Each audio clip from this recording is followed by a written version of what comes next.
Mantan Ketua Umum DPP Partai Demokrat Anas Urbaningrum dijadwalkan bebas dari Lapas Sukamiskin Bandung, Jawa Barat hari ini, Selasa 11 April 2023. Dilansir dari Kompas.com, Kepala Bagian Humas dan Protokol Direktorat Jenderal Pemasyarakatan atau Ditjenpas, Rika Apriyanti menyatakan bahwa Anas bebas dari penjara dalam rangka mengikuti program integrasi cuti menjelang bebas. Jelang kebebasan Anas Urbaningrum, berikut kilas balik kasus yang menjeratnya hingga menyeretnya ke Lapas Sukamiskin. Kompas.com memberitakan Anas Urbaningrum pertama kali dikaitkan dalam kasus proyek pembangunan Pusat Pendidikan, Pelatihan dan Sekolah Olahraga Nasional atau P3SON Hambalang pada tahun 2010 sampai tahun 2012. Berkat adanya pengakuan dari mantan Bendahara Umum Partai Demokrat, Muhammad Nazarudin pada tahun 2011. Menurut Nazarudin, saat anggaran Hambalang dibahas di DPR, fraksi Partai Demokrat disebut menerima aliran dana dari proyek Hambalang. Dana tersebut digelontorkan petinggi Adikarya, Tengku Bagus Muhammad Nur, untuk keperluan Kongres Partai Demokrat 2010, yang memenangkan Anas sebagai ketua umum partai tersebut. Sebagian uang dari Hambalang juga disebut mengalir ke Anas Urbaningrum, mantan Menteri Pemuda dan Olahraga Andi Malaraeng, anggota DPR, serta ke sejumlah pejabat Kemenpora. KPK kemudian melakukan penyelidikan terhadap Anas.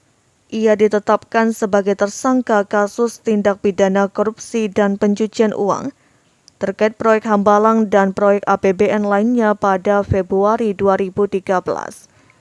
Dilansir dari Kompas.com, KPK menuntut Anas dihukum 15 tahun penjara dan membayar uang pengganti sebesar 94 miliar rupiah dan 5,2 juta dolar Amerika Serikat. Menurut KPK, uang ini senilai dengan pendapatan grup Permai, perusahaan yang diduga diikuti Anas dan Nazarudin untuk mengumpulkan dana. Anas disebut mengeluarkan 116,525 miliar rupiah dan 5,261 juta dolar Amerika Serikat untuk pencalonan sebagai Ketua Umum Partai Demokrat pada tahun 2010. Uang itu diduga berasal dari penerimaan Anas terkait pengurusan proyek Hambalang, proyek perguruan tinggi di Kementerian Pendidikan Nasional, dan proyek APBN lainnya yang diperoleh grup Permai. Selain hukuman penjara dan denda, KPK juga meminta hakim mencabut hak Anas untuk dipilih dalam jabatan publik.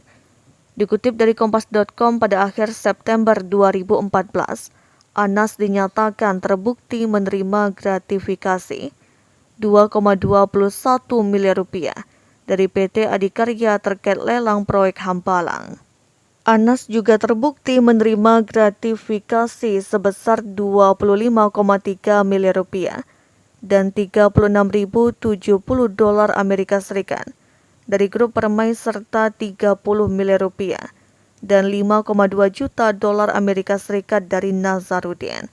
Ia juga menerima hadiah mobil Toyota Harrier seharga 670 juta rupiah serta gratifikasi lain senilai ratusan juta rupiah.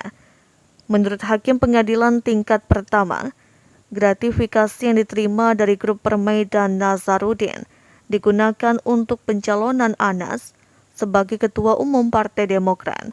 Namun, penggunaan uang tersebut dinyatakan tidak terbukti oleh Majelis Hakim pada tingkat peninjauan kembali atau PK.